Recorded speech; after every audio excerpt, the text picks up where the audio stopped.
여러분 안녕하십니까? 위클리 서울입니다.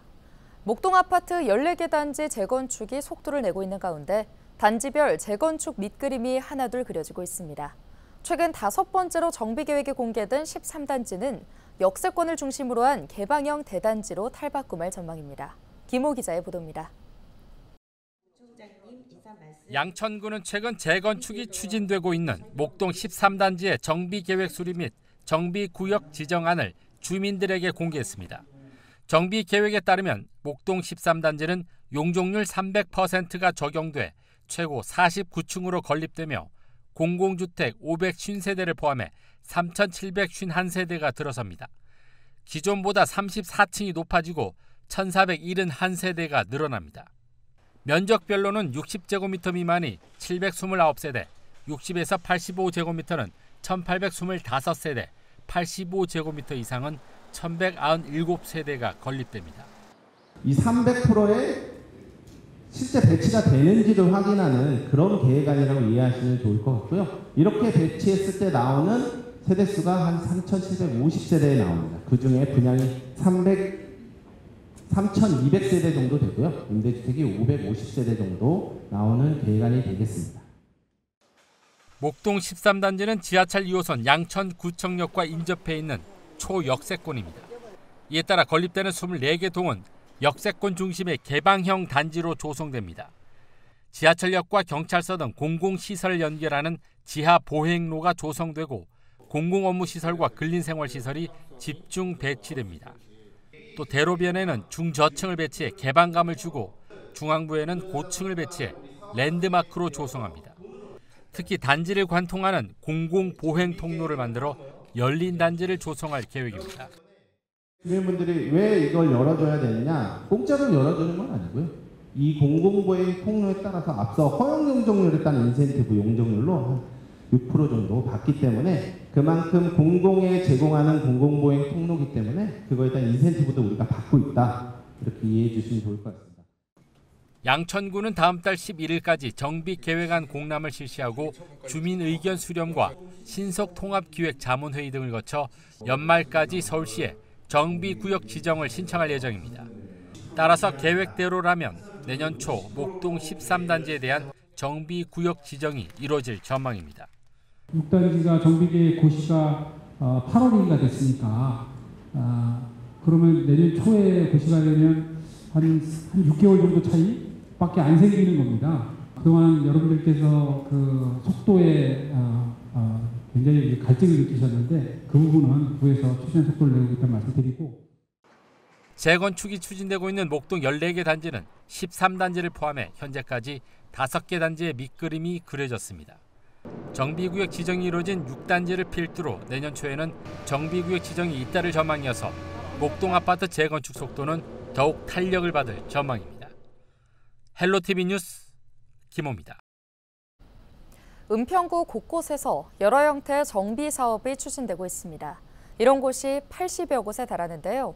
낡은 저층주거지를 갈아엎고 아파트를 짓는 재개발은 부동산 시장에서는 호재로 통하지만 사업의 이면에는 다양한 갈등이 존재합니다. 특히 가난한 세입자와 재개발 분담금을 낼 여력이 없는 원주민들은 쫓겨나듯 떠나야 하는 실정입니다. 손성희 기자가 재개발 사업이 진행 중인 증산 5구역을 찾았습니다. 함석지붕의 주택이 다닥다닥 붙어있는 동네. 골목 안으로 들어서자 여기저기 나붙은 출입금지 안내문과 버려진 살림살이가 눈에 띕니다. 재개발을 앞두고 이주 절차가 진행 중인 은평구 증산동 재정비 촉진 5구역입니다. 현재 주민 56% 정도가 이주를 마친 상태인데요. 보시는 것처럼 사람은 없고 곳곳에 이렇게 폐기물만 가득 쌓여 있어 황폐해진 모습입니다. 이 동네로 이사 온 지 10년 정도 됐다는 이호승 할아버지. 이주를 앞두고 옥상에 뒀던 텃밭 상자를 정리하고 있습니다. 다 정리하는 중이에요 지금. 이사 가는 게 좀 혼란스럽지 뭐. 철거하고 새로 짓는다 그러니까 쫓겨나는 기분이지 뭐. 2층짜리 낡은 주택을 주고 새 아파트 입주권을 받게 됐지만 마냥 좋아할 수만은 없는 게 현실입니다. 재개발된다는 게 한 20년 전부터 있어가지고 여기 하나 사놓으면 좋겠다. 그걸 좀 생각을 했죠 하기는. 그런데 막상 이사 가려니까 좀 그러네. 25평짜리 2개 했는데 그게 분담금이 10억이 넘어가니까. 여긴 투자자가 엄청 들어왔어요. 원주민 정착률이 되게 낮아요. 그렇죠. 감정은 뭐 1억 5천 받았는데 내가 아파트를 들어가려면 한 5억 정도 더 내야 되는 상태가 벌어지는 거죠. 그 돈이 연세 드실 분들이 어디 있어요? 미용실을 운영하고 있는 김영숙 씨 사정도 마찬가지입니다. 재개발 분담금도 문제지만 새 아파트 주거비를 감당할 수 있을지 걱정입니다. 나 아파트 안 살아봐서 모르지만 말 들어보면 그 생활비가 엄청 들어가잖아. 50만 원 안 들어가면 못한대. 그리고 우리가 50만 원 내고 허건는가 못하지. 무엇보다 50년 넘게 산 정든 동네를 떠나자니 이곳에 깃든 추억이 너무 많습니다. 청년이었던 손님은 백발 노인이 됐습니다. 기억나는 사람 많지. 50년. 아까 그 아저씨 하얀 머리 아저씨도 내 저쪽 있을 때부터 마누라가 우리 집에 오시고 애기들 어리고 할 때부터 내 눈물 날라 그래. 그래서 찾는 손님 하나 없는 자그마한 가게. 세입자는 발만 동동 구르고 있습니다. 이주비라고 해가지고 800 얼마가 나왔는데 그 돈을 다 까겠다. 집세로 다 가게세로 까고 나면 저는 오히려 더 물어내야 할 형편이니까 이렇게도 저렇게도 못하지. 재개발 지역에 터를 잡은 세입자들은 보증금이나 월세가 저렴한 곳을 찾아서 온 경우가 대부분입니다. 여기 증산 5구역에 계셨던 분들은 여기 증산 5구역 자체가 개발이 바로바로 진행이 되지 않고 좀 지연되는 경우도 있었어요. 그래서 상가든 주거시설이든 세입자분들한테 좀 더 다른 지역보다는 저렴하게 이렇게 내놓는 경우가 많았어요. 그래서 기존의 다른 주변 그 전월세보다 좀 저렴하게 있다 보니까 여기에서 이제 새롭게 다른 동네로 나가려고 하면 비쌀 수밖에 없는 거죠. 부담될 수밖에 없어요. 1970년대에 멈춘 듯한 골목시장. 채소 가게 서너 군데만 남아 있습니다. 사람이 뜸해진 시장통은 을씨년스럽기까지 합니다. 시장에서 만난 한 상인은 제대로 된 보상 없이 내몰리는 처지지만 어디 하소연할 곳도 없다고 털어놓습니다.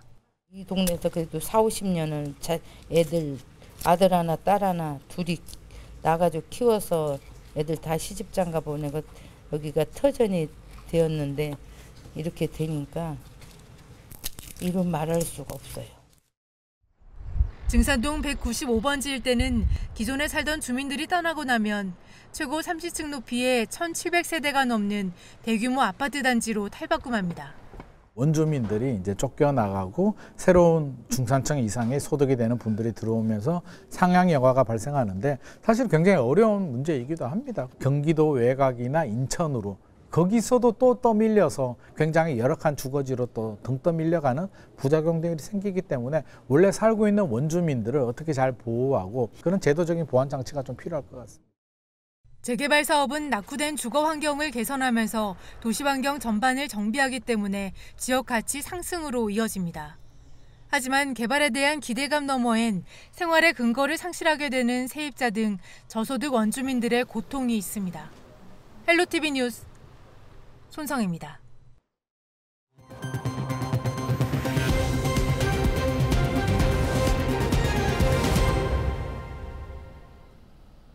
이른바 힐링 도시를 표방하고 있는 노원구에 다양한 휴식시설이 조성되고 있습니다. 야외 피크닉장이 최근 문을 열었고 숙박시설을 갖춘 자연휴양림도 서울에서는 처음으로 선보일 예정입니다. 자연을 벗삼아 힐링할 수 있는 두 곳을 김대우 기자가 소개합니다. 숙박시설로 쓰일 건물이 푸른 숲과 어우러져 조화를 이룹니다. 건물 안은 호텔 못지않습니다. 침대와 대형 탁자를 비롯해 화장실과 샤워실, 건식 세면대 등을 갖췄습니다. 천장 일부는 투명하게 돼 있어 누워서 별을 볼 수도 있습니다. 테라스에 앉아 맑은 공기도 마실 수 있는 이곳. 수락산 동막굴에 조성되고 있는 자연 휴양림입니다. 모두 25개 호실이 들어섭니다. 2인실에서 6인실까지 크기도 다양합니다. 1박에 12만 원에서 15만 원 정도. 지역 주민은 할인가가 적용됩니다. 이르면 내년 5월 정식 개장을 목표로 막바지 공사가 한창입니다. 수락산 자연휴양림은 어떻게 보면 강원도보다도 좋은 숲인 것 같아요. 지금까지는 숙박시설이 없었었는데 산림 속에서 쉬시면서 휴양할 수 있는 그런 곳입니다. 손님 맞을 준비가 끝난 곳도 있습니다. 수락산과 함께 노원구를 대표하는 불암산입니다. 이곳에 누구나 무료로 즐길 수 있는 야외 피크닉장이 문을 열었습니다. 인디언 텐트가 여러 개 있어 햇빛을 피해 음식을 먹거나 편히 쉴 수 있습니다. 아이들을 위한 놀이기구도 갖췄습니다. 텐트의 경우 선착순 이용할 수 있는데 내년 3월부턴 이용시간 제한을 두는 방안을 고려할 정도로 인기입니다. 나비공원만 다니다가 이게 있어서 우리가 오늘 온 거거든요. 근데 이렇게 텐트도 쳐놓고 그래서 너무 좋네요. 네, 자주 이용할 것 같아요. 네, 집 근처에 있어서 너무 좋죠. 바로 학교, 초등학교도 바로 옆이고 앞집이 바로 옆이라서 애들 데리러 오고 오며 가면서 참 좋은 것 같아요.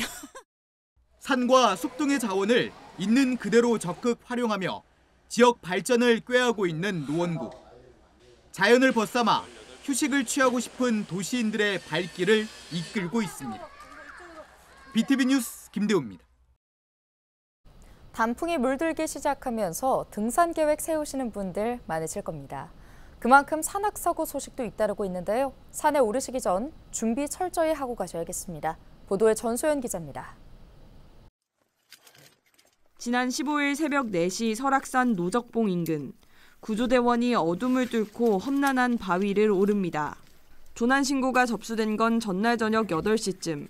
등산객 2명은 내려오는 길을 찾지 못해 고립된 지 약 7시간 만에 구조됐습니다. 여기 올라가면 나도 길이가 가물가물한데 조금 더 올라가야 될 거야. 지금 저 정도면 대화가 될지 몰라. 지난 20일 원주 치악산 비로봉 정상에서는 계단 아래로 넘어져 의식을 잃은 60대 등산객이 구조됐습니다. 본격적인 단풍철이 시작되면서 산악사고가 계속되고 있습니다. 3년간 발생한 사고 통계를 보면 산악사고는 가을철에 가장 많이 발생하는 것으로 나타났습니다. 구조 출동 3만 3천여 건 가운데 25%가 9월과 10월에 집중됐습니다. 지난해 발생한 산악사고의 원인을 보면 실족 추락이 약 3,100건으로 가장 많았고 길을 잃어 조난된 경우는 2,800건을 넘었습니다. 가을에 산을 오르면 젖은 낙엽 때문에 미끄러질 위험성이 높습니다. 사고를 예방하려면 등산화를 꼭 착용해야 합니다. 또 산에서 사고를 당했다면 일단 119에 신고해 정확한 위치를 알려야 합니다. 국립공원이나 또는 일반 산에 보시면은 국가 지정번호가 적혀져 있는 부분이 있어요. 그래서 그 표지판을 보시고 신고해 주시면 좋을 것 같습니다. 자신의 체력을 과신하지 말고 적합한 코스를 정하는 것도 중요합니다. 또 일교차가 큰 가을철 고립될 경우 저체온증이 우려되는 만큼 여분의 옷을 챙겨 산에 올라야 한다고 전문가들은 조언합니다. 헬로티비 뉴스 전소연입니다.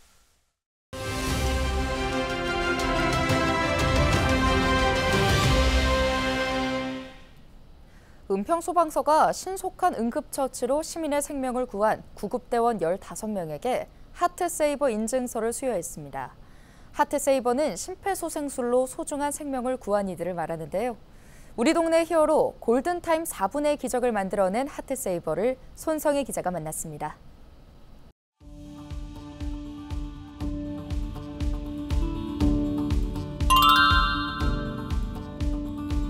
(60대) 초반 남성분이 쓰러져 계셨어요. 근데 그때 거기 앞에 편의점이어가지고 목격자분들이 좀 잘 CPR을 하고 계셔가지고 너무 좋았고요.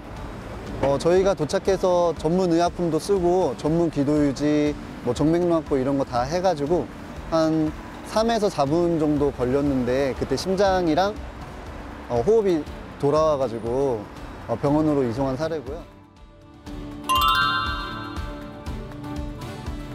제가 2014년도에 처음에 소방에 임용해가지고 한 2014년 말쯤에 첫 하트세이버를 받았는데 그때 조기 축구 하시던 아저씨였어요. 축구 하시다가 쓰러져가지고 저희가 출동을 나갔는데 거기도 이제 또 때마침 조기 축구 하시던 분들 중에 CPR 교육을 받으신 분이 또 계셔가지고 목격자 CPR을 너무 잘해주셔가지고 저희가 한 제세동 2번 정도 줬더니 자바로흡이랑 맥박이 돌아온 사례인데 이제 제가 첫 하트세이버다 보니까 이제 좀 보람이 되게 찼던 기억이 있습니다. 출동 나갔을 때 사람이 죽었다고 생각하지 않고 나가거든요. 심정지 환자는 살아있는 사람이라고 생각하고 엄청 열심히 하다 보면 이제 환자의 호흡도 돌아오고 맥박도 돌아오면 그때 기분은 사실 너무 좋아서 막 빨리 병원 선정도 하고 싶고 더 처치를 해주고 싶은 그런 마음이 커가지고 골든타임 4분이 엄청 중요한데 4분이 지나면 뇌손상이 진행이 시작돼요. 그래가지고 목격자 CPR이 가장 중요하고 근데 목격자라고 하면은 일반 시민분들이 해당되기 때문에 이제 시민 안전교육을 최대한 많이 해야 되고 여기 소방서나 이제 뭐 보건소 같은 데서 심폐소생술 교육이나 이런 거 진행하고 있으니까 그런 데서 좀 교육을 받으시면 좋고요. 의식 확인한 다음에 의식이 없으면 바로 119에 신고해 주셔야 되고 119 신고한 다음에 호흡 확인하고 호흡이 없으면 바로 심폐소생술로 이루어져야 되는데 이게 교육이 잘 안 되어 있으면 이게 자세도 좀 힘들고 좀 내가 이게 하는 게 맞나? 이런 생각을 가지신 분들이 있을 텐데 저희 119 종합 상황실에서 그 영상 통화로 전환을 해가지고 그 환자에 대해서 평가를 다 해주시거든요. 그래서 너무 걱정하지 마시고 내가 모르겠으면 119에 신고해 주시면 됩니다. 심폐소생술에서 가장 중요한 거는 흉부 압박인데요. 이 가슴뼈 가운데를 이 부분은 손꿈치라고 해요. 손꿈치를 쫙 핀 다음에 자 오른손을 덮어서 손을 들어준 다음에 여기를 흉곽에다가 정확히 대고 5에서 6cm 정도 성인 기준 5에서 6cm 정도를 아주 강하고 깊고 빠르게 계속 눌러주면 되는데 하나, 둘, 셋, 넷, 다섯, 여섯 이렇게 숫자를 세주시면은 분당 100에서 120배 속도가 나오기 때문에 너무 빠르지도 않고 느리지도 않고 제일 중요한 거 손꿈치를 이용해서 흉곽을 가장 깊고 강하고 빠르게 그렇게 해주시면 됩니다. 오늘 준비한 소식은 여기까지입니다. 함께해 주신 여러분 고맙습니다.